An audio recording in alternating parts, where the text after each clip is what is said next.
Très chers inconditionnels de Web Info Télévision, bienvenue une fois de plus dans cette séance de décryptage. Alors vous savez, cette séance de décryptage, c'est un numéro qui vous arrive tous les jours absolument sur Web Info Télévision et qui vous permet, n'est-ce pas, vous comme nous d'ailleurs, de passer au crible les différents faits d'actualité hein, dans plusieurs domaines, qu'il s'agisse de domaines politiques, social, culturel, économique et même sportif. Nous prenons du temps à essayer d'analyser ce qui marche ou ne marche pas au pays, puisque la RDC, c'est un pays avec beaucoup de particularités, un pays aussi avec beaucoup de scandales. D'ailleurs, on a l'habitude de dire que la RDC, c'est aussi le centre des scandales en Afrique. Et donc, dans le cas de cette émission, nous revenons quotidiennement sur différents faits d'actualité qui marquent, n'est-ce pas, les différents faits qui marquent l'actualité en République démocratique du Congo. Et aujourd'hui, on en a quasiment ciblé trois ou quatre avec lesquels nous allons devoir partager avec vous. Alors, nous allons d'abord, n'est-ce pas, parler des interminables attaques dont sont victimes les Kabila. Quand je parle de Kabila, j'ai fait allusion au clan Kabila, puisque qui dit Kabila ne dit pas que seulement Joseph Kabila. Il y a vraiment beaucoup de Kabila et ils sont depuis quelques mois ou quelques années, disons depuis l'éclosion de la coalition FCC Cash, victime ou la cible même de plusieurs attaques.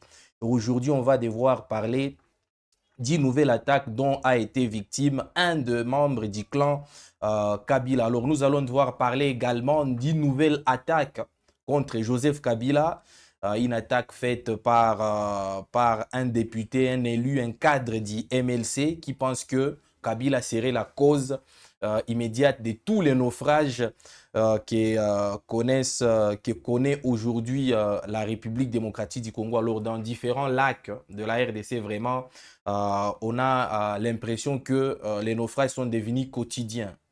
À Goma, à Bukavu, dans les sites Kivu, dans les Tanganyika, vraiment, il y a beaucoup de cas de naufrage. Et pour cet élu, ces cadres du MLC, c'est Kabila qui en serait la cause. Alors, on va devoir savoir un peu plus sur ce qu'il voulait dire. Après, nous allons également parler de cette remise, n'est-ce pas, de cette remise à niveau faite par Félix Tshisekedi dans son clan.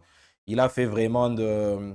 Voilà, il a assaini de nouveau son clan puisqu'il commençait à s'y poser vraiment beaucoup de désordres à part de plusieurs ministres qui étaient devenus des one-man show et qui allaient se confier à la presse n'importe comment. Et donc, Tshisekedi a tapé 10 points sur la table pour, n'est-ce pas, remettre de l'ordre dans son propre clan politique, pardon, qui commençait à se caractériser par des dérapages. Alors, on va également parler de cette guerre qui continue, cette guerre froide qui continue entre l'ancien ministre de la Justice et le nouveau ministre de la Justice. Alors, hier, dans le cadre toujours de WAP décryptage, nous avons parlé, n'est-ce pas, de ces petits coups bas que le nouveau ministre de la Justice, Guillaume Ngefa, est toujours en train d'asséner à son prédécesseur Constant Moutamba. Et on va devoir égrener tous ces coups bas et on va, n'est-ce pas, vous faire part du nouveau coup bas lancé par le ministre Guillaume Ngefa contre le ministre Constant Moutamba. Alors je sais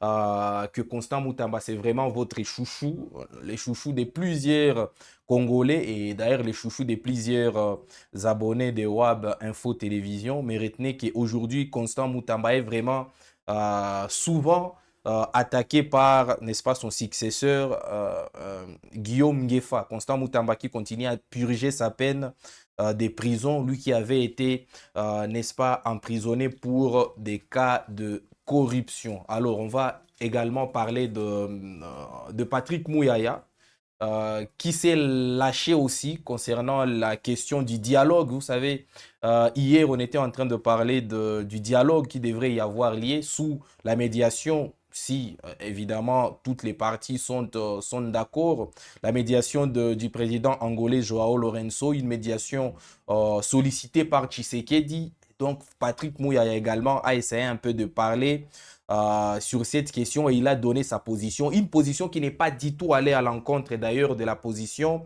de son patron Félix Tshisekedi. Voilà en quelque sorte c'est de quoi il s'agira dans le cadre de ces WAB décryptage sur WAB Info Télévision. Très chers abonnés, nous vous prions, n'est-ce pas, de vous asseoir confortablement et surtout d'inonder déjà notre barre à commentaires pour donner vos différents avis sur ce dont il est question dans le cadre de cette émission. Et nous, on sera très, très, très ravis de vous lire et de partager vos différents avis. Alors, dans un premier temps, je vous ai dit qu'on va devoir parler des attaques dont sont victimes tous les jours. C'est devenu quasiment une routine, hein, les Kabila. Et un des Kabila a été victime, une fois de plus, d'une attaque dans sa ferme. Et c'est Zoé Kabila qui a vu sa ferme être pillée par, selon la source que nous sommes en train d'utiliser, une source d'ailleurs digne de foi, par les militaires de la garde présidentielle. Donc les GR, les militaires de la garde présidentielle sont allés investir la ferme de Zoé Kabila et ils y ont pillé beaucoup de choses. Alors c'est une dépêche faite par un confrère, Steve Wemby, qui est proche du clan Kabila et qui a tweeté dans ce sens. La ferme est située à Fouti. Fouti, c'est à Kinshasa. Zoé Kabila, ex-gouverneur du Tanganyika, a été pillé par la garde présidentielle qui a également procédé à l'arrestation de 3 de ses agents. La garde présidentielle s'est introduite dans la ferme et a arrêté nos 3 agents, à savoir John Loma, Destin Basunga et Noko Kindele. Ils ont été conduits vers un endroit dont la destination est inconnue.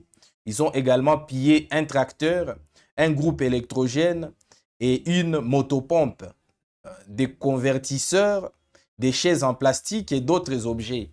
A ainsi dénoncé ses proches de Joseph Kabila, ses journalistes proches du clan Kabila. Donc, la garde présidentielle, mesdames et messieurs, très chers abonnés, une armée ou une unité spéciale de l'armée commis à la, disons, à la sécurité personnelle du président de la République est allée investir la ferme du frère de l'ancien président de la République, Zoé Kabila, et y a pillé. Je vais vous citer les objets qui ont été pillés par les militaires de la garde présidentielle selon cette dépêche. Un tracteur, je vous ai dit que c'était dans une ferme, un groupe électrogène, une motopompe, des convertisseurs, des chaises en plastique et d'autres objets. Des chaises en plastique, un groupe électrogène, un tracteur, une motopompe et des convertisseurs. Et bien évidemment d'autres objets. Voilà donc les objets qui auraient été pillés par des militaires de la garde présidentielle quand ils se sont introduits dans la ferme de Fouti appartenant à Zoé Kabila. Alors cela a généré une grosse indignation dans l'opinion congolaise puisque ce n'est pas les premiers cas. Des cas, on en connaît, il y en a vraiment beaucoup, des cas de militaires de la garde présidentielle qui vont, n'est-ce pas, s'attaquer même à la résidence de certaines autorités qui sont dissidentes au pouvoir en place.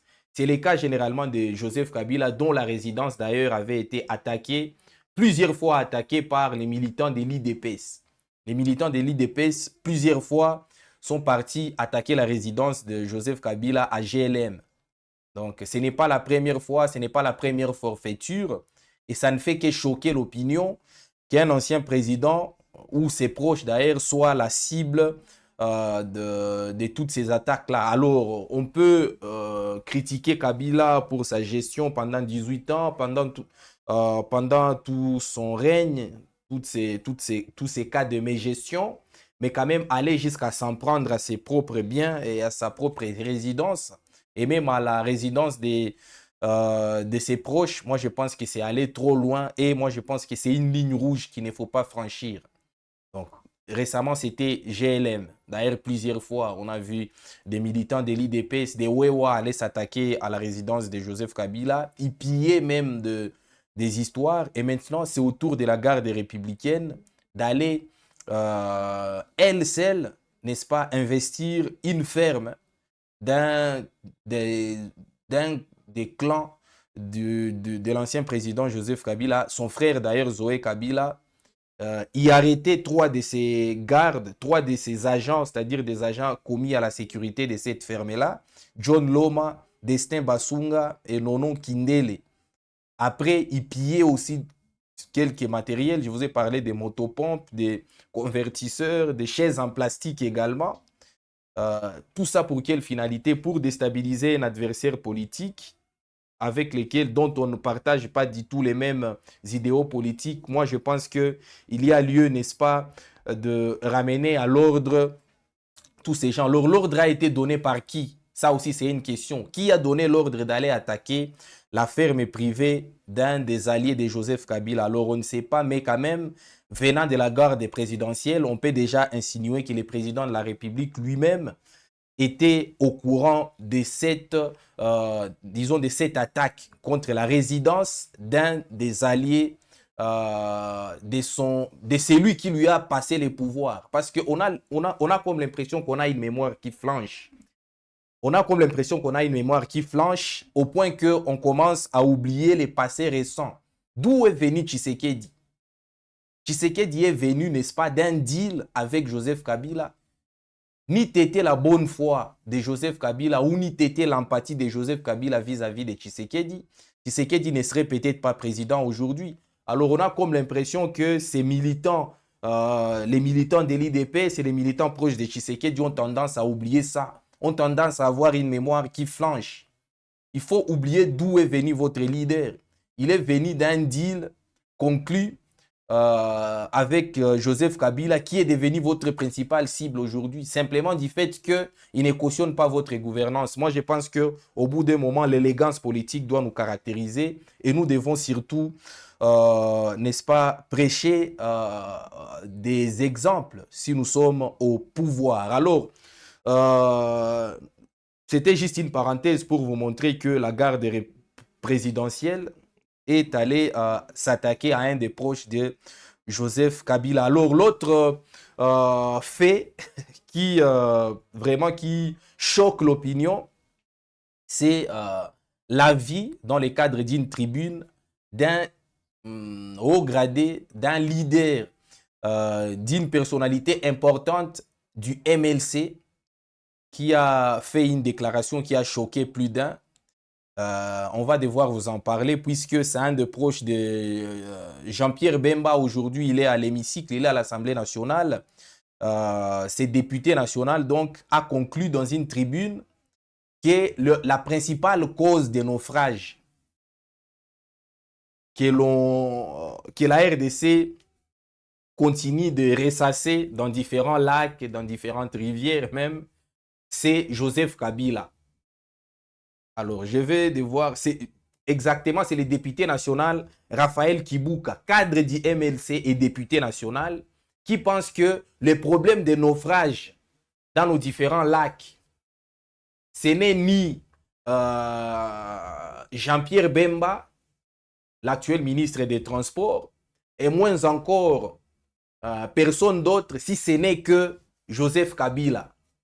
C'est ce que cet élu du peuple pense. Donc, il pense que c'est Joseph Kabila qui est la cause principale, n'est-ce pas, de ces cas de naufrage. Alors, on en avait connu peut-être le plus important de tous les naufrages là. C'est le naufrage connu à Goma, le MV Merveille de Dieu, je pense, qui avait coulé dans les lacs Kivu en provenance de Calais. C'est un navire qui tendait vers Goma, qui provenait de Calais, qui avait coulé du fait, n'est-ce pas, de la surcharge dans ces navires-là. Mais aujourd'hui, depuis lors, on a connu vraiment beaucoup de cas de naufrage, une répétition au point qu'on peut se dire aujourd'hui, sans peur d'être contredit, qu'il y a un sérieux problème au sein du ministère des Transports. Le ministère des Transports ne parvient plus à réguler la circulation maritime. Alors, la circulation routière, là aussi, c'est très compliqué puisqu'on voit des embouteillages monstres, terribles à Kinshasa, au point qu'on se demande même à partir d'où même situer la responsabilité du ministre des Transports, Jean-Pierre Bemba, qui visiblement est dédouané par certaines personnes qui lui sont proches ou qui bénéficient de ces différentes dotations. Le ministère des Transports est aux abois.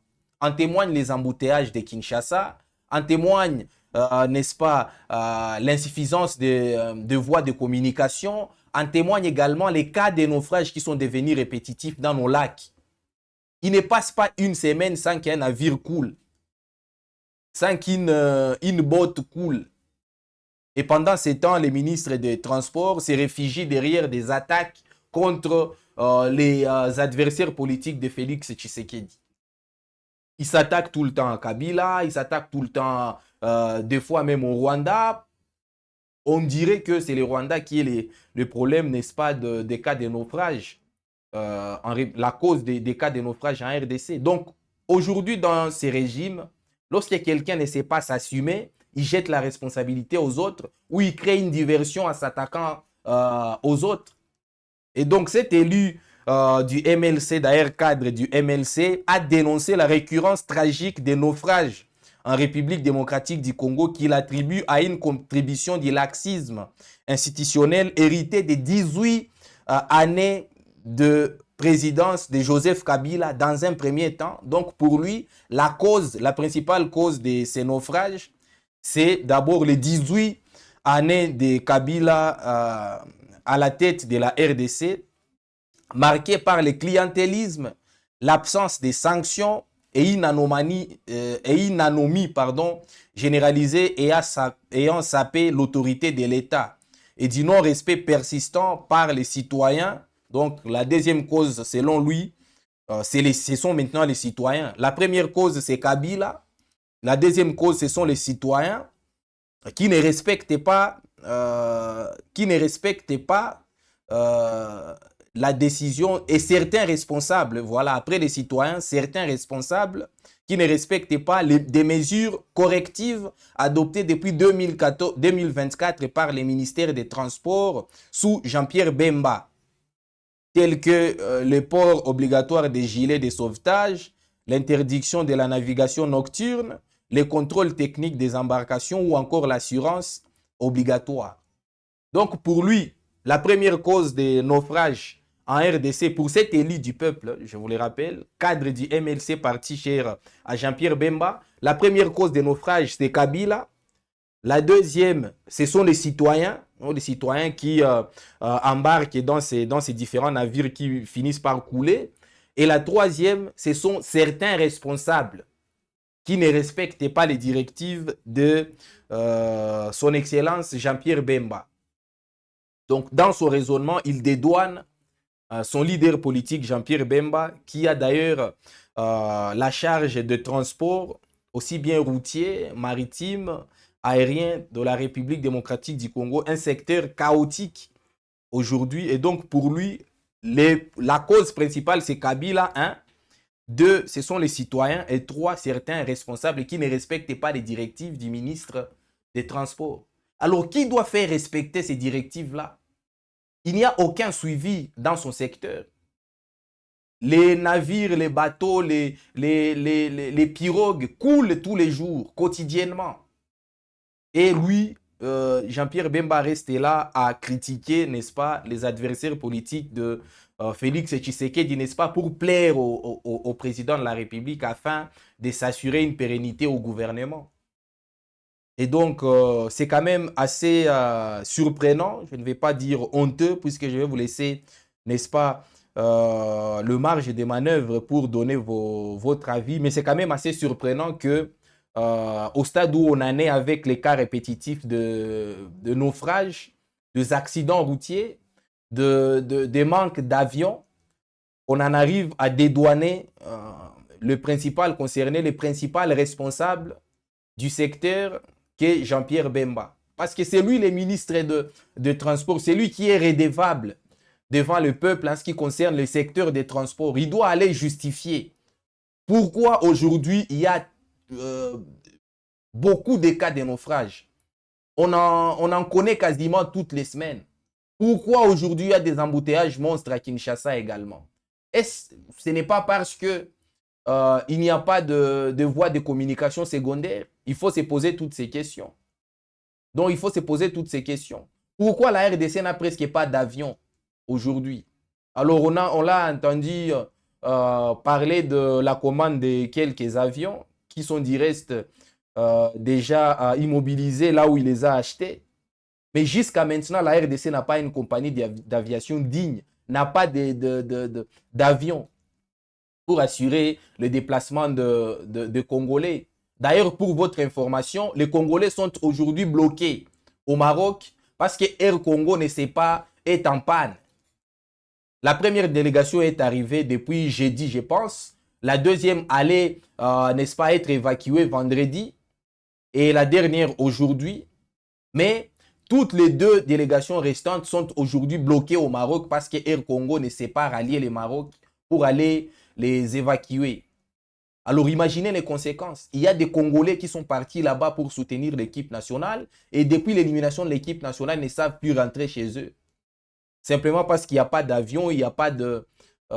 tous les avions, les peu d'avions qu'on a, qui dirait que sont en mauvais état, sont tous en panne. Et donc, ça doit normalement nous interpeller, mais c'est quand même assez surprenant qu'un élu du peuple puisse dédouaner, n'est-ce pas, son chef, du simple fait que il gagne peut-être des avantages, n'est-ce pas, politiques de son chef, mais retenez quand même que dans les secteurs des transports, rien ne va. Et si ces députés, cet élu du peuple, Raphaël Kibouka, pense que la principale cause du dysfonctionnement du secteur des transports en RDC, c'est Kabila. Je suis désolé, mais c'est quand même assez grave et assez inquiétant. Alors, nous allons également parler, très chers abonnés, avec vous. Vous êtes très nombreux en train de réagir déjà. Nous allons également parler de Dika Ngefa Mutamba. Mutamba Ngefa. Cette rivalité froide-là qui continue. Alors, on ne sait pas si les deux, aussi bien l'ancien ministre de la Justice que le nouveau, ne s'entendent pas. Mais vraiment, depuis un certain temps, l'actuel ministre de la Justice, c'est lui qui a remplacé Constant Mutamba, je parle là de Guillaume Ngefa, ne cesse d'asséner des coups bas à son prédécesseur. On dirait que tout ce que son prédécesseur a fait était noir, au point que lui est venu corriger tous les impairs laissés par son prédécesseur. C'est les messages qu'il véhicule tout le temps. Puisque hier, je vous ai parlé de sa sortie médiatique où il était en train de dire qu'il avait rencontré un ministère de la Justice qui ressemblait à un parti politique. Et donc, sa première mission, sa première opération était d'assainir ces ministères de la Justice-là et de la dépolitiser pour les rendre, n'est-ce pas, beaucoup plus sains. Alors, je vais devoir vous essayer un peu de dégrainer toutes les décisions prises par Guillaume Ngefa à l'encontre, n'est-ce pas, ou balayant totalement les acquis laissés par Constant Mutamba. Alors, on ne sait pas si ce sont des acquis, mais quand même, ce sont des décisions que Constant Mutamba avait prises en disant que ça allait dans le sens de sauver les secteurs de la justice en République démocratique du Congo. Alors, dans un premier temps, Guillaume Ngefa avait réhabilité la direction de la Frivao. Alors, la Frivao, vous savez très bien, très chers abonnés, que c'est le fonds de réparation destiné aux victimes, n'est-ce pas, de l'activisme militaire sanglant de l'armée ougandaise en République démocratique du Congo. Alors, comme la RDC avait gagné son procès face à l'Ouganda dans le cadre de ces massacres de l'armée ougandaise en République démocratique du Congo, devant la Cour internationale de justice, la RDC avait gagné son procès. Et donc, l'Ouganda devait, n'est-ce pas, devait apporter réparation à la RDC. Et par ricochet, la RDC devait redistribuer cet argent de réparation aux victimes de massacres de l'armée ougandaise, c'était à Kisangani. Du coup, pour mieux gérer cet argent, ce sont des centaines de millions de dollars, bien sûr la RDC devrait en avoir plus, mais du fait, n'est-ce pas, du laxisme, de la faiblesse même de l'État congolais, l'Ouganda ne s'était résolu qu'à verser une centaine de millions de dollars. une centaine de millions de dollars. Donc la RDC a reçu de l'Ouganda une centaine de millions de dollars, de l'argent destiné aux victimes, n'est-ce pas, des massacres, de l'activisme de l'armée ougandaise en RDC. Malheureusement, la RDC, sous Félix Tshisekedi, a décidé de mettre sur pied une structure qui allait non seulement répertorier ces différentes victimes et, n'est-ce pas, essayer de redistribuer cet argent-là de réparation moyennant les degrés de perte de chaque victime et moyennant les degrés de besoins de chaque victime. Malheureusement, cette structure-là s'appelle Frivao. Malheureusement, dans ces Frivao, il se passe beaucoup de choses. Il se passe beaucoup de cas de détournement. L'argent détourné aux victimes finit d'abord dans les poches des différents fonctionnaires du Frivao. Il y a beaucoup d'exemples. Beaucoup de fonctionnaires de Frivao gagnent des milliers de dollars pendant que les victimes sont réparées à la hauteur de ceux qui gagnent plus, c'est 200 ou 100 quelques dollars. Et donc, il s'est passé vraiment une grosse mafia au sein de Frivao, au point que le ministre Constant Moutamba avait décidé de suspendre certains membres de Frivao, en l'occurrence la direction de Frivao, pour, n'est-ce pas, essayer de sauver tant soit peu cette structure et assurer au moins, n'est-ce pas, la bonne traçabilité de l'argent destiné aux victimes de massacres de l'armée ougandaise en RDC. Mais peu après, seulement une année après, le ministre Guillaume Ngefa, qui a succédé à Constant Moutamba, a réhabilité les mêmes personnes que Constant Moutamba avait suspendues pour, n'est-ce pas, malversation financière dans les cadres de la Frivao et de la réparation de victimes. Donc, autant Moutamba avait décidé de suspendre ces gens-là, la direction de la Frivao, ou du Frivao, pardon, autant le ministre, son successeur Guillaume Ngefa, est venu réhabiliter et remettre sur place ces mêmes gens suspendus par Constant Moutamba avec l'argument selon lequel la suspension émise par Constant Moutamba était illégale et irrégulière. Alors on ne comprend pas en quelque sorte cette guerre froide-là où le ministre Ngefa vient systématiquement pour balayer tout ce que son prédécesseur a fait, pour mettre sa propre patte. On ne sait pas si c'est guidé par la raison ou simplement par la revanche. On a l'impression qu'on est devant un cas de revanche entre les deux hommes. Donc, Ngefa est venu se venger de Moutamba.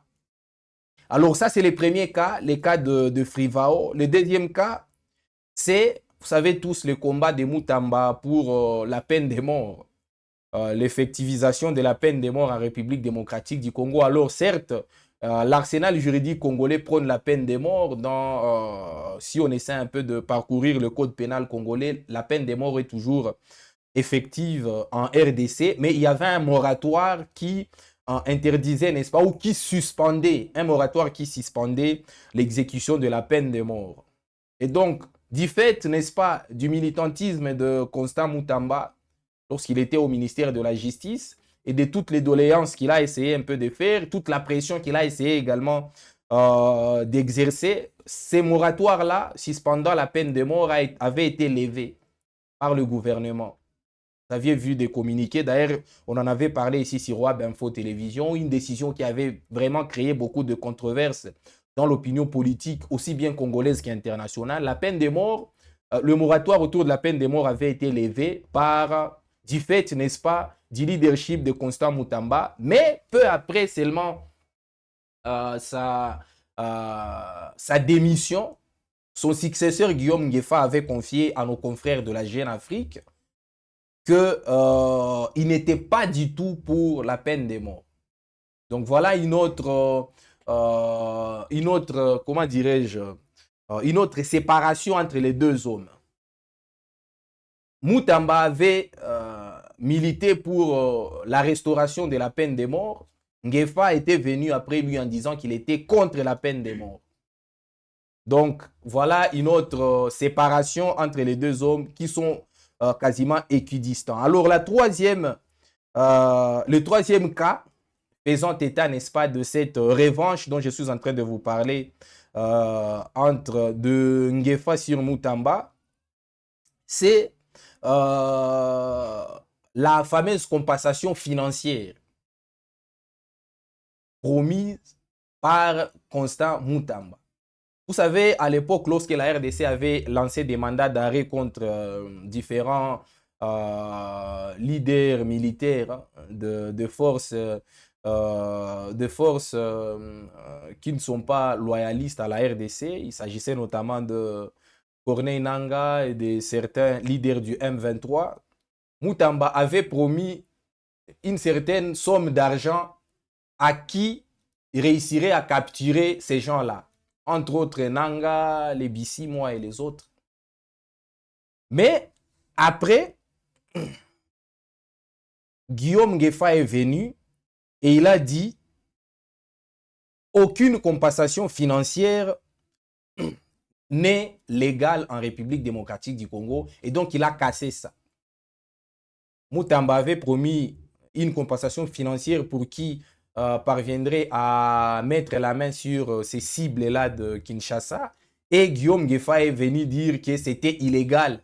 Cette décision de Mutamba était illégale et donc il a cassé ça. Voilà donc le quatrième cas. Je suis toujours en train, n'est-ce pas, de vous prouver noir sur blanc comment ces deux hommes-là se mènent une guerre froide et Guillaume Ngefa est en quelque sorte revanchard de Constant Mutamba. Alors, le quatrième cas, c'est celui dont je venais de vous parler, c'est-à-dire Ngefa est arrivé, il a déclaré que le ministère de la Justice ressemblait plus à un parti politique qu'à une institution et donc il est venu là assainir ça. Donc pour Ngefa, sous Mutamba, le ministère de la Justice ressemblait à un parti politique.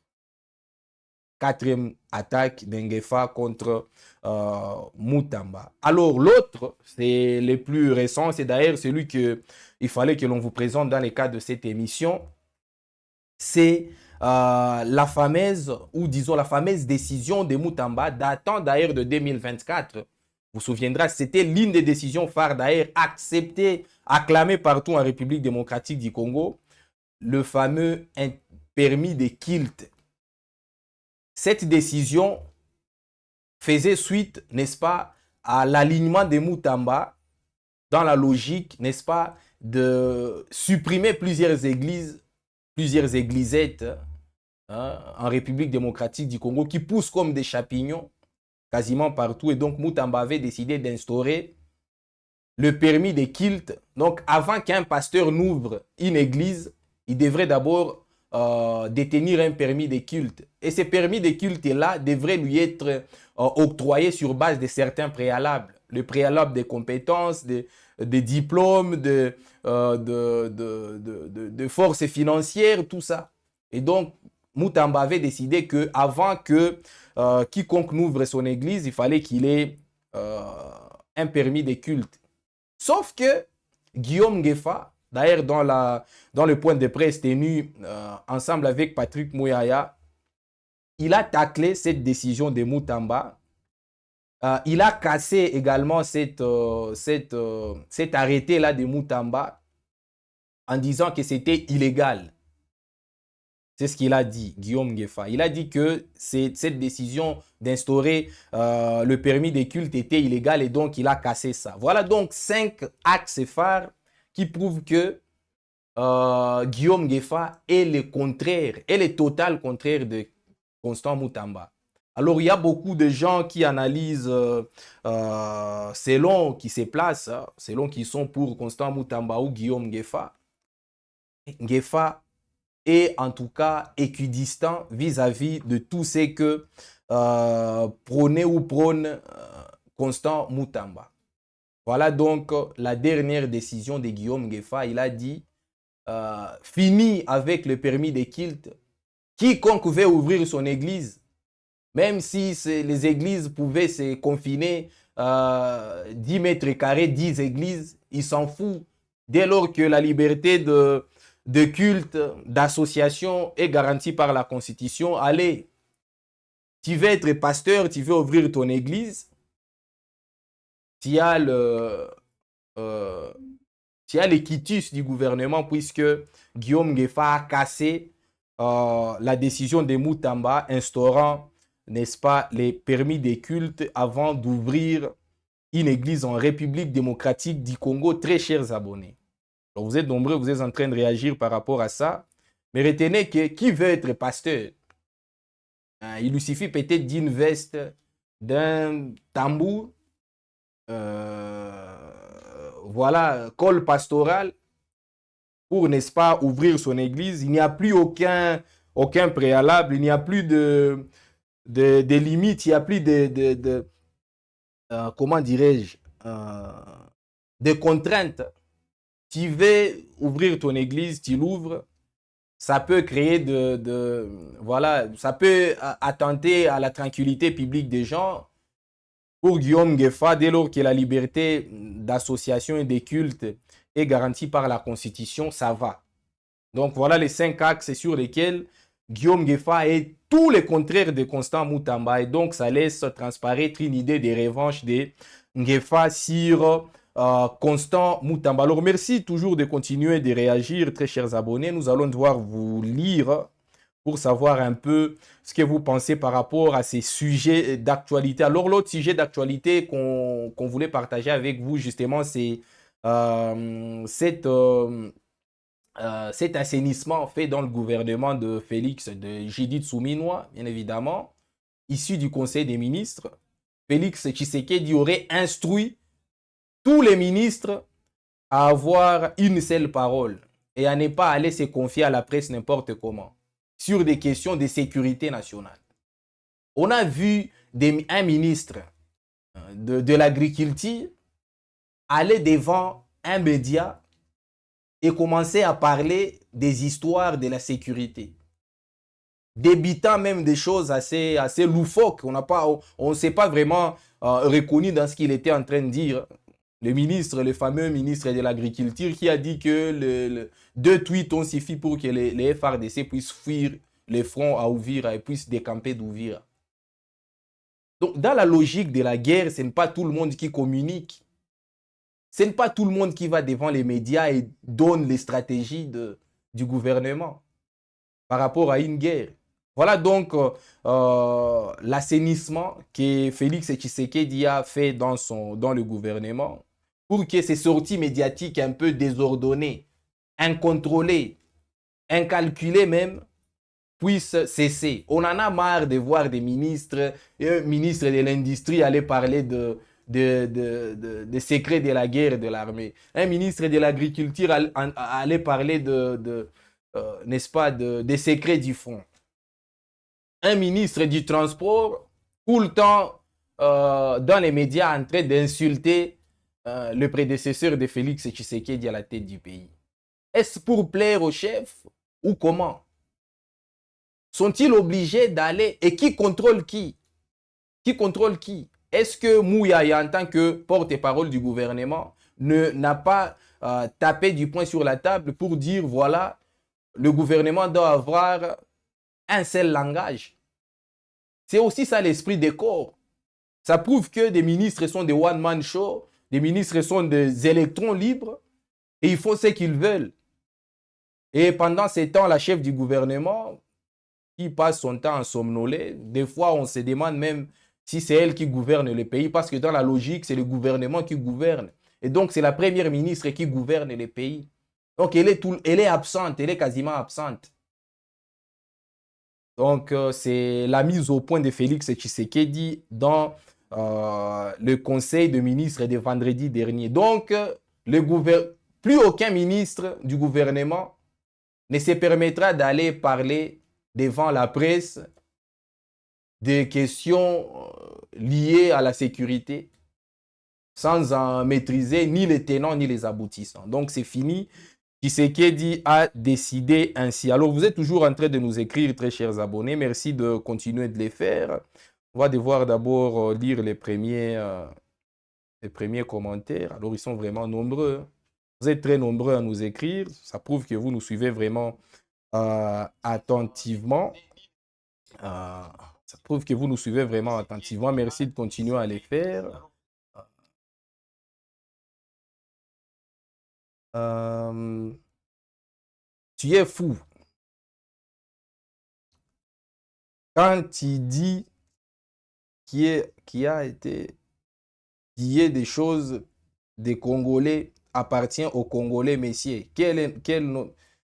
Déjà, le français, il est très compliqué. Merci quand même, Moïse. On n'a pas trop compris. Peut-être euh, il faut revenir avec un message plutôt clair. Mais j'ai compris juste que vous m'avez traité de fou parce que je pense que ce n'est pas du tout élégant pour la garde républicaine, la, la garde présidentielle, pardon, d'aller attaquer la ferme d'un frère de l'ancien président. Merci quand même de...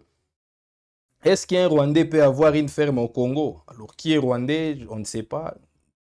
Joe Kabila, c'est un Congolais qui fut d'ailleurs gouverneur de la province de Tanganyika et qui est très réclamé de ce côté-là. On en a des échos. Euh, euh, et donc, on ne peut pas affirmer, on ne peut pas venir ici assumer que bizarrement, les distributeurs des nationalités sont devenus spécialistes. Il y a un petit élément que je vais vous proposer en fin de mission pour que vous compreniez que vous n'êtes pas plus congolais que les autres qui pensent différemment de vous. Ce n'est pas en pensant, contrairement au régime en place ou à Tshisekedi, qu'on devient étranger. Donc il faut arrêter cette rhétorique-là, ça nous fait avancer en rien du tout. Quelle bonne foi. Le Congo est notre pays. Il n'appartient pas à Kabila. Et Kabila rentre chez lui au Rwanda. Oh là là, c'est très compliqué. Frankie Indula. Donc même Frankie Indula est convaincu que l'ancien président de la RDC, élu, confirmé par la Cour constitutionnelle, et qui a d'ailleurs passé le pouvoir à Félix Tshisekedi de bonne foi, je le répète, est un sujet rwandais. Alors, on respecte votre avis très cher, Franck, mais retenez quand même que il faut arrêter avec cette tendance à, à, à diaboliser tout le monde qui pense le contraire du Rwanda. Rocher Kapata. Messieurs les journalistes, ne parlez pas du bienfait de JKK. On va te traiter de Rwandais. Ben, c'est justement ce que je suis en train de constater, très cher Rocher. Merci beaucoup pour votre intervention. Aujourd'hui, si vous critiquez, vous essayez de critiquer un peu les régimes en place, vous devenez, vous devenez automatiquement rwandais. Et lorsque vous essayez un peu de louer les régimes en place, vous redevenez congolais. Alors, on en est déjà habitué, très cher Rocher. Merci beaucoup de nous avoir fait part, n'est-ce pas, de votre position qui reste républicaine. Alors, on poursuit ces numéros. On va devoir vous parler, n'est-ce pas, de dialogue, puisqu'on a vraiment... On en a parlé hier, on a vu beaucoup de gens en train de dire qu'il n'y aurait pas de dialogue. Il n'y aurait pas de dialogue entre Congolais et que finalement certaines parties ne seraient pas associées à ces dialogues-là. C'est le cas de l'AFC M23. Et pourtant, le ministre Mouyaya, on va d'ailleurs vous proposer cet élément-là pour que vous compreniez que le dialogue est en ligne de mire. Le dialogue est en perspective. D'ailleurs, c'est le gouvernement en place qui projette ça. C'est le gouvernement en place qui sollicite un dialogue inclusif entre tous les Congolais, aussi bien de l'opposition militaire que de l'opposition civile. Ce n'est pas nous qui sollicitons ça. Alors, vous allez suivre Patrick Mouyaya dans un point de presse devant les journalistes qui était en train de parler, n'est-ce pas, de ces dialogues en perspective qui pourra réunir tous les Congolais sans exception. Je parle bien de tous les Congolais, toutes les composantes, aussi bien politiques, civiles que sociales de la République démocratique du Congo. Donc suivez Patrick Mouyaya, puis nous allons revenir après pour d'amples détails. Il s'est dit dans les différents bureaux, entre guillemets, non autrement identifiés, que vous avez parlé du dialogue inclusif à Luanda. Bon, écoutez, lorsque nous attirons votre attention de manière régulière sur la propagation de fake news et de la désinformation qu'on appelle poison rwandais, vous avez là un bel exemple. D'abord, ce qu'il faut savoir, c'est que le président de la République a déjà donné son accord. Sinon, on ne disposerait pas aujourd'hui d'une feuille de route. Nous avons une feuille de route qui a été conjointement établie par les équipes SCC-Senco avec les équipes des églises portées par l'évêque Eji Bayamapia, et ils ont eu l'occasion de travailler avec le cabinet du président de la République. Il existe une feuille de route, mais que par la suite, il y a une question des séquençages. Parce que, qu'on ne nous trompe pas, peut-être que vous pouvez avoir la réponse à la question. Est-ce que si les dialogues se tiennent aujourd'hui, nous sommes jeudi, est-ce que demain, vendredi, le Rwanda arrête ses actions hostiles qui durent 30 ans dans notre pays? Parce que puisqu'on parle de dialogue, on peut considérer que Washington, c'est aussi un dialogue avec un médiateur américain. Vous avez vu la réalité qui a suivi sur le terrain. À Doha, c'est aussi un dialogue avec le médiateur qatari. Vous voyez ce qui se passe sur le terrain. Mais alors, est-ce que si nous nous réunissons dans le cadre de ces dialogues, est-ce que la réalité sur le terrain changera le lendemain? C'est une question. Je dois rappeler ici que l'origine de la crise est sécuritaire. La crise que nous connaissons, c'est une crise qui est due à l'agression rwandaise. Nous n'avons pas de crise politique en République démocratique du Congo, encore moins de crise de légitimité parce que le président a été élu à 73%. C'était un plébiscite. Et donc, il faut que cela soit bien clair. Et je vais terminer sur ce sujet en disant, comme j'aime à le dire, aller au dialogue, en Afrique, ça signifie laver les linges sales en famille, si je peux me permettre la formule. Mais les linges sales, on les sort. Et donc, nous irons dans un dialogue entre Congolais, mais avant d'y arriver, nous tous, nous savons plus ou moins c'est quoi le problème. Mais vous allez observer avec moi qu'il y a certains qui réclament à corps et à cri ces dialogues, qui ne sont pas en mesure de nommer le mal qui est connu. Le mal qui est reconnu mondialement, parce qu'il y a encore le rapport du groupe d'experts qui venait de sortir, qui détaille de la manière dont l'armée rwandaise, vous avez suivi ce qu'en avait dit l'ambassadeur américain aux Nations Unies, opère. Alors dites-moi, parce que nous voulons être patriotiquement congolais. Est-ce que vous pouvez être patriotiquement congolais et ne pas être en mesure de dénoncer le mal? Parce qu'on n'a pas besoin d'abord d'aller au dialogue pour reconnaître le mal qui se passe sur le terrain. Vous voyez tous les drames. En quelques jours, 10 000 personnes décédées à Goma. Vous venez des Goma, vous aviez vécu ces horreurs. Je vous ai parlé d'Uvira, je vous ai parlé de Rutshuru. Je peux encore vous donner des tas d'exemples. Mais tous les Congolais qui sont épris de paix, qui sont rattachés et qui pensent que nous devons aller à ces dialogues, qui, je le rappelle, doit se tenir ou se tiendra à Kinshasa, il ne faut pas penser que nous allons nous déplacer dans un quelconque pays pour parler des questions qui nous concernent, si nous sommes, nous tous, Congolais et patriotiquement Congolais. Donc, il est important, en parlant de patriotisme, que certains s'assument, bien avant d'ailleurs qu'on arrive à cette échéance. Ce serait d'abord signe de solidarité, signe de respect pour nos morts qui sont utilisés aujourd'hui comme instrument de propagande par les fils qui imitent les pères. Voilà donc Patrick Mouyaya, ce n'est pas moi qui l'ai dit. Patrick Mouyaya lui-même dit, si vous avez suivi la partie de la fin, il dit qu'il y aura, si dialogue il y aura, le dialogue aura lieu à Kinshasa. Il a dit à Kinshasa. Donc ça nous ramène au même préalable que j'étais en train de vous réciter, de vous citer hier, le préalable de Tshisekedi.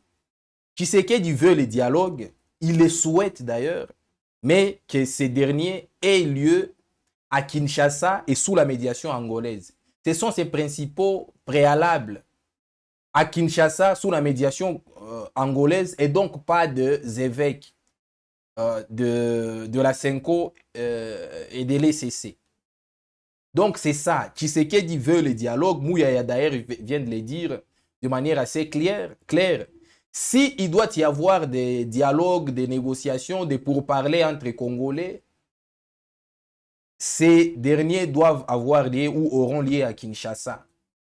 C'est ça, donc on n'a rien créé. Pour ceux qui sont en train de dire, bon, il n'y aura pas de dialogue avec qui, pourquoi dialoguer, retenez que Kinshasa lui-même sollicite les dialogues, mais sous la médiation de l'Angola et que ces dialogues-là aient lieu à Kinshasa. Alors, on vous a parlé de préalable. Mouyaya vient de revenir sur un des préalables très importants, Kinshasa, les lieux du dialogue. Alors, hier, on a essayé un peu de discuter avec vous par rapport à ces lieux du dialogue-là qui résonnent comme un piège même tendu à d'autres parties. Comment voudriez-vous que les dialogues où vous conviez également les M23 se tiennent à Kinshasa avec la situation actuelle?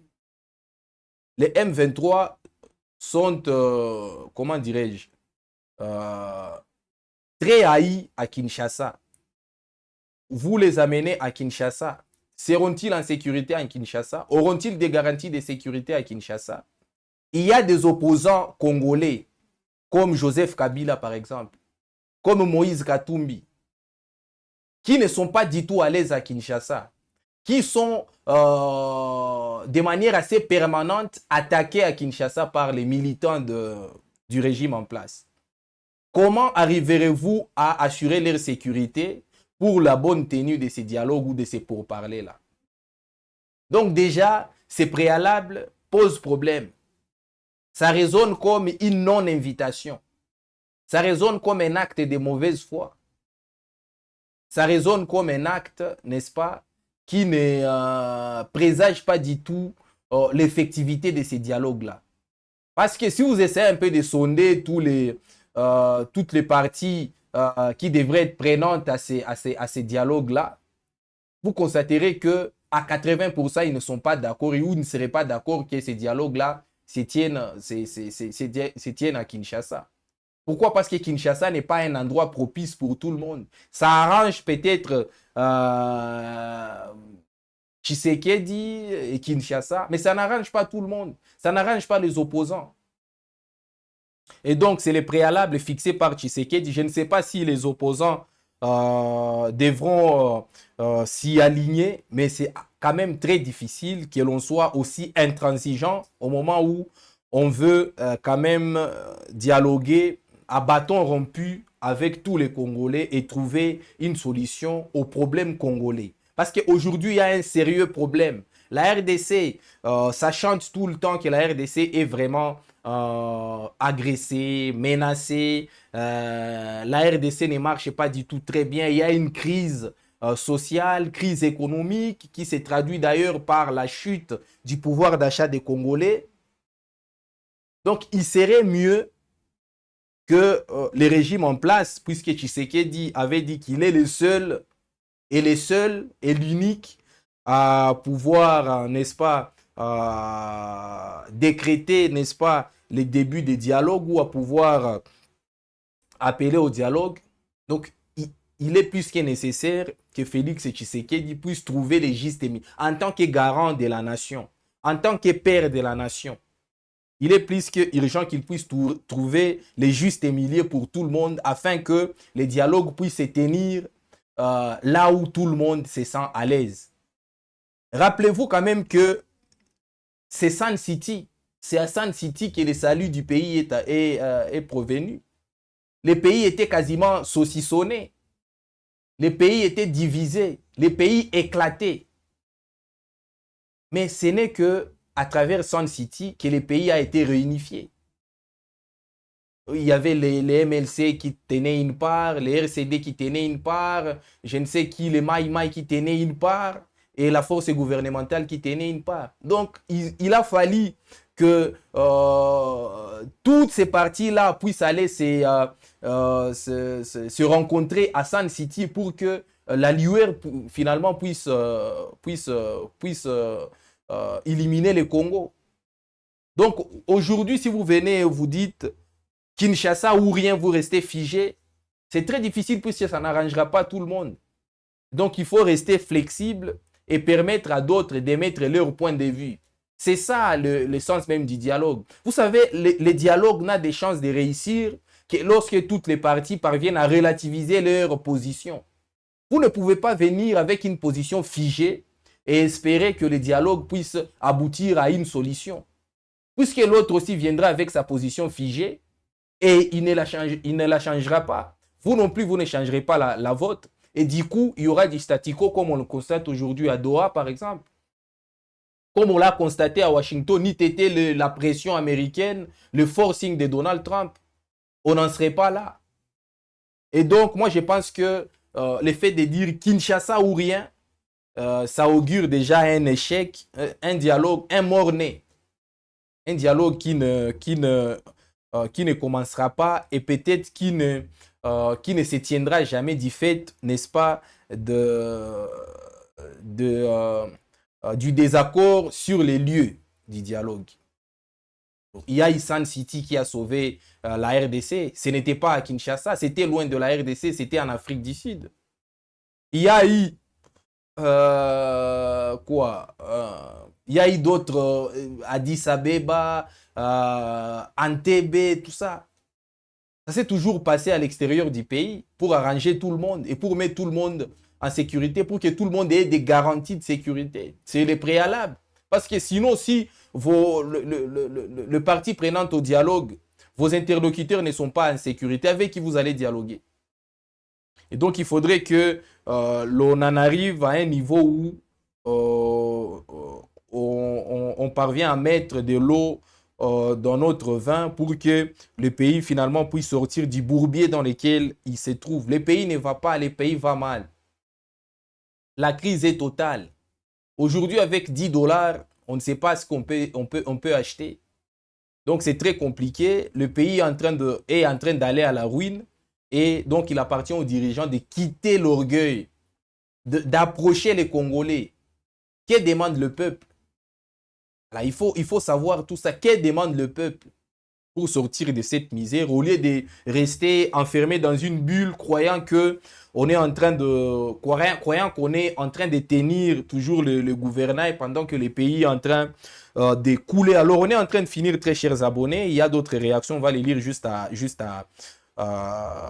après. Mais je tenais à travers cette dernière partie à envoyer un message aux distributeurs des nationalités. Je ne sais pas s'ils sont en train de nous suivre, mais ils sont très nombreux. Aujourd'hui, si vous pensez autrement que Kinshasa, vous êtes taxé d'étrangers. D'ailleurs, il y a des messages que j'ai été ici. Mais ce sont des messages qui sont en train de me traiter d'étrangers. Et je m'en fous.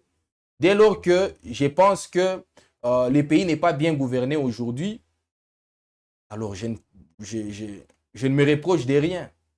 Et vous me traitiez d'étranger parce que je viens vous relater des faits, je viens vous donner des faits, alors ça ne me touche en rien. Alors j'avais un petit message, d'ailleurs c'est un des anciens dignitaires congolais, je ne sais pas si lui aussi vous allez les traiter d'étrangers. Thomas Louaka, un historien, un ancien du MLC, qui a combattu d'ailleurs aux côtés de Jean-Pierre Bemba, et qui a aussi fait ses pas au gouvernement. Il a été ministre de l'enseignement supérieur et universitaire, et lui aussi a parlé de la question de la nationalité. Qui est congolais et qui ne l'est pas? Parce qu'aujourd'hui, on a l'impression que une certaine tribu s'attribue la super congolité par rapport à d'autres tribus. Et pourtant, en RDC, il y a beaucoup de tribus. En RDC, il y a beaucoup de communautés. En RDC, il y a beaucoup de classes. Et donc, le mieux serait de savoir qu'il n'y a pas un Congolais un Congolais qui a de plus grandes souches que l'autre. Alors suivez dans cet élément un élément vraiment pédagogique, éducatif, digne d'un historien qui connaît parfaitement l'histoire de la République démocratique du Congo pour comprendre que tous ces gens qui se croient super congolais sont dans le faux et sont en train, n'est-ce pas, d'exacerber plutôt la tension entre les Congolais. Pourtant, les Congolais sont un. Suivez cet élément, puis on revient après. Certains Bantous pensent que puisqu'ils sont 85% de la population, le Congo devient un pays exclusivement Bantou. Vous comprenez? C'est une erreur de jugement. 85 et 100%. Il faut tozonga. Quelqu'un me disait hier, dans l'école primaire, tant que le groupe de peuplement à Congo, 4 ce qu'on bosse ni groupe moko ozoba point, to bana ko échouer. Pour bosse ni soit ba banto, bosse ni ba pygmée, ba soudanais, to ba nilotique. Donc il faut tozonga na ba fondamentaux ana, le Congo est un pays koko na biso. Ce que vous appelez ça image ya moto, tata na biso kombo na e Congo. Congo azaki polygame na bana basi mine. Moko mwasi ya liboso mama ya ba pygmée. Mwasi ya mibale mama ya ba bantu nde toze belé tobota mi 10 ya misa tu mama ya ba soudanais ya mine mama ya ba nilotique. Alors si ko to komo bundela héritage biso kanisi ke biso lokola tuza ba bantu toze belé ezande biso tozwa tout. or à l'origine ezali ba pygmée exactement ba kolomboka kuti ezali ba pygmée. Donc suite ya mouvement migratoire wana nesali ke ba peuple wana nyonso ba ye de siècle en siècle ba tondisi oyo comme le Congo et voilà. Exactement. Le cas Ituri, particularité Ituri, c'est la seule province au Congo où les 4 groupes ethniques d'origine se retrouvaient. Na Ituri, aux ba Pygmée, bazana Mambasa, aux ba Bantu, c'est la tribu Bira, Lesse, Nyali, ce sont les Bantus. Aux ba Soudanais, na utikolo bango ba Lendu, ba Lugwara, ba Logo, aux ba Nilotique, na Ituri, ba Alour, ba Ema, ba Kakwa. Donc, c'est le Congo en miniature, où les 4 groupes basali et Sikamoko. Voilà donc Thomas Louaka qui était en train de parler de ces débats qui ne devraient d'ailleurs pas avoir lieu autour de qui est congolais, qui ne l'est pas. Je vous informe qu'il y a des Congolais partout en RDC. Il y a des Congolais partout au monde. Il suffit qu'ils réunissent les critères de nationalité congolaise pour qu'ils en soient un. Donc les Congolais sont disséminés partout à travers le monde. Que ceux qui sont à l'ouest ne se croient pas plus congolais que ceux qui sont à l'est. Puisqu'on a des cas, des gens qui sont agressés à Kinshasa du simple fait qu'ils ne savent pas parler lingala. Un Congolais, ce n'est pas celui qui sait parler ne serait-ce que lingala. Il y a 4 langues nationales en RDC. Il y a plusieurs origines en RDC. Il y en a qui sont d'origine bantou, il y en a qui sont d'origine soudanaise, il y en a qui sont d'origine nilotique, il y a beaucoup d'origines. Donc il faudrait que vous sachiez ça, il faudrait que vous intériorisiez ça pour que la haine puisse une fois pour toutes être close dans les pays. Le pays a besoin d'émerger et pour émerger, le pays n'a pas besoin de discours de haine. Le pays n'a pas besoin du suprémacisme des uns et de la persécution des autres. Alors, très chers compatriotes, vraiment, je tenais à vous partager ces messages d'un historien, cette recherche d'un historien pour que vous compreniez que il n'y a pas plus Congolais que vous et il n'y a pas moins Congolais que vous. Dès lors qu'on remplit les critères pour être Congolais, on est Congolais à part entière. On n'est pas Congolais à demi-mesure. On n'est pas Congolais à 50%. On est Congolais à part entière. Et donc, il faudrait que vous le sachiez pour le bien à la fois de vous, de vos proches, mais également de gens que vous ne connaissez pas. Parce qu'il arrivera un moment où vous rencontrerez quelqu'un qui n'est pas de chez vous. Et donc, il faudrait que vous sachiez que c'est votre frère congolais et il a droit au respect et à la dignité humaine. Alors, il y a Imoto Rachel qui dit, monsieur le journaliste, je pense que tu n'as pas compris le ministre de la Communication, mais c'est Mouyaya. Pourtant, tout est clair. Mouyaya a dit, le dialogue, s'il y aura, il aura lieu à Kinshasa. Et d'ailleurs, le président Tshisekedi, très cher Rachel, a effectué 2 visites en une semaine à Luanda pour aller solliciter la médiation du président angolais Joao Lourenço dans le cadre de dialogue intercongolais qui doivent avoir lieu à Kinshasa selon ce qu'il lui veut. Donc pour Tshisekedi, dialogue, oui, il est prêt. D'ailleurs, lui-même est allé négocier le bon office du président angolais, mais à Kinshasa avec la médiation angolaise. Informez-vous, très cher Rachel, et vous changerez, n'est-ce pas, cette perception des choses. Pitra Makie, ce n'est pas des dialogues. Alors, visiblement, pour Pitra, les statu quo arrangent. Les statu quo l'arrangent, puisque nous, vraiment, on est en train de voir un pays en ruine, un pays qui est en train de couler au jour les jours. Le problème, c'est Kagame. Là encore, ça revient. Pas de dialogue au profit de Kagame et des assassins. Les peuples se vengent. Pas de dialogue. Si possible, on fait les référendums. Nous, les peuples, nous ne voulons pas les dialogues. C'est la vie de Pitra Makie. Mais j'aimerais que l'on sorte un peu dans cette rhétorique. Très cher Pitra, j'apprécie votre point de vue demandant le référendum. Oui, il faut consulter les peuples. Il faut consulter les peuples parce que l'Assemblée nationale a montré ses limites. Les députés ont montré leur incompétence. Ça, c'est une évidence. Mais après, il faut quitter cette rhétorique de tout ramener à Kagame, le président de la République du Rwanda. Ce n'est pas du tout digne que le problème d'un aussi grand pays comme la RDC, 2 345 000